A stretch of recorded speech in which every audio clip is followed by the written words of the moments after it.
nós temos então dentro do menu iniciar. Um pouquinho mais abaixo agora, aqui, ó, nós vamos encontrar, vamos só mostrar para ti, ó, painel de controle.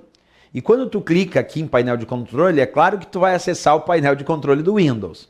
Mas o interessante é que se tu clicar em dispositivos e impressoras, tu também vai acessar o painel de controle. Se tu clicar em programas padrão, também o painel de controle. Quer dizer, esses itens aqui, o próprio painel de controle, dispositivos, impressoras e programas padrão aí do menu iniciar, todos eles vão te dar, de alguma maneira, acesso ao painel de controle. É que se tu clicar direto em painel de controle, é o painel de controle genérico, com todos os seus itens.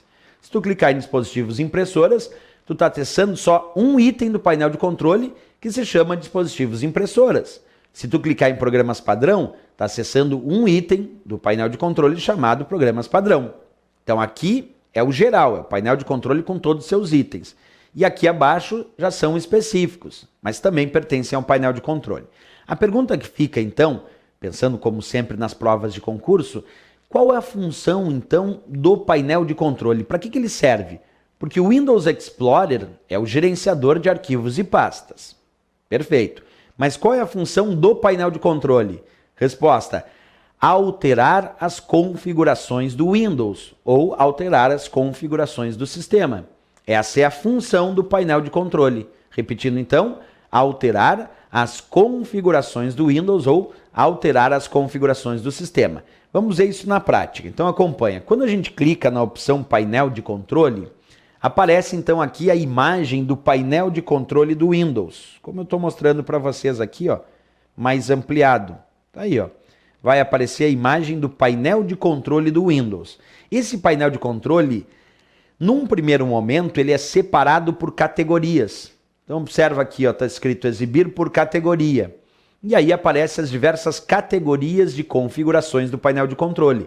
Sistema e segurança, rede e internet, hardware e sons, programas, contas de usuário e segurança familiar, aparência e personalização, relógio, idioma e região e também facilidade de acesso.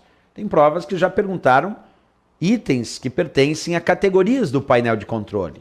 Então, além de exibir o painel de controle por categorias de configurações, nós podemos clicar aqui onde diz categoria, observa, e exibir o painel de controle em ícones pequenos ou até em ícones grandes.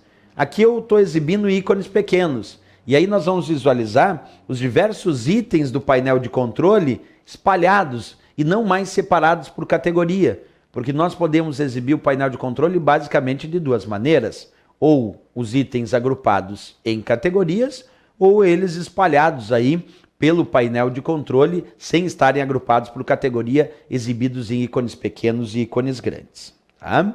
Bem, mais tarde a gente vai estudar num outro capítulo à parte as funções do painel de controle do Windows. Por enquanto, como eu estudo ainda do menu iniciar, a única coisa que eu quero de ti é só entender o que é o painel de controle, que é o local onde tu altera as configurações, do sistema, as configurações do Windows. Mas ainda não é o estudo do painel de controle em si. Agora é o menu iniciar. Mais tarde, nas próximas aulas, nós vamos estudar bem aprofundadamente o painel de controle. Outra coisinha, então, só para matar a charadinha, quando a gente pensou em acessar painel de controle, tu percebeu que ele exibiu o painel de controle e as suas categorias, né? Perfeito. Só que agora, e se eu clicar em dispositivos e impressoras? Vai acessar a área do painel de controle para alterar as configurações de impressoras, permitindo adicionar um novo dispositivo, adicionar uma nova impressora, realizar a instalação do driver e o reconhecimento dessa impressora e desse dispositivo. E programas padrão, que também vai acessar um item do painel de controle, é para definir qual é o programa padrão para cada uma das atividades ou para tipos de arquivos do sistema. Exemplo, aqui em programas padrão, eu posso escolher qual é o programa padrão para um tipo de arquivo. Por exemplo, .docx tem como seu programa padrão o Word, mas eu posso alterar isso, eu posso clicar em programas padrão, localizar o arquivo .docx e pedir para que o programa padrão do docx não seja mais o Word, seja agora o LibreOffice Writer.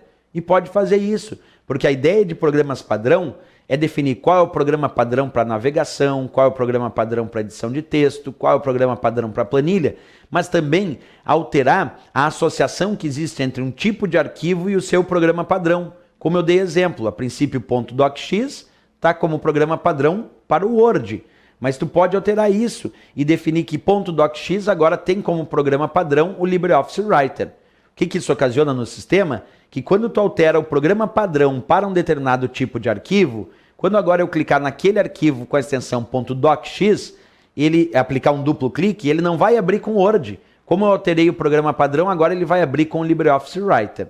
Então, programas padrão é justamente para isso, para alterar o programa padrão de um determinado programa, o programa padrão de um determinado tipo de arquivo, podendo alterar essa associação. E até definir o programa padrão para edição de texto, para planilha de cálculo, entre outras opções. E finalmente aqui embaixo nós temos ajuda e suporte, que dá acesso aos conteúdos de ajuda do Windows, te mostrando como realizar as configurações, como alterar as configurações do sistema e até acessar os seus recursos. Então ajuda e suporte do menu iniciar, como o próprio nome diz, é o famoso F1. F1, a tecla de atalho para ajuda e suporte é F1, que dá acesso aos conteúdos de ajuda que tu tem aí no sistema operacional Windows, certo? Bem, pessoal, na próxima aula a gente vai continuar estudando o menu iniciar. Ainda temos que falar aqui embaixo do botão de energia do menu iniciar, mas isso a gente vê na próxima aula, certo? Até a próxima aula, então, bons estudos!